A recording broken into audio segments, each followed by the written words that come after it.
may ibibigay lang akong tips sa inyo kasi walang toothbrush dito. Pag wala kayong toothbrush, ayan, ito ginagawa namin. Puputo lang kami ng bayabas. Yan, kakaskasin namin yan. Yan, ginagawa namin nung ako'y bata-bata pa. Hindi ako marunong mag-toothbrush noon dahil wala pambiling toothbrush.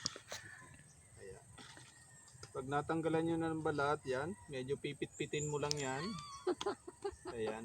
Yan, pag napitpit na, ayan ang mga idol, ganito lang. Ayan, ganito na.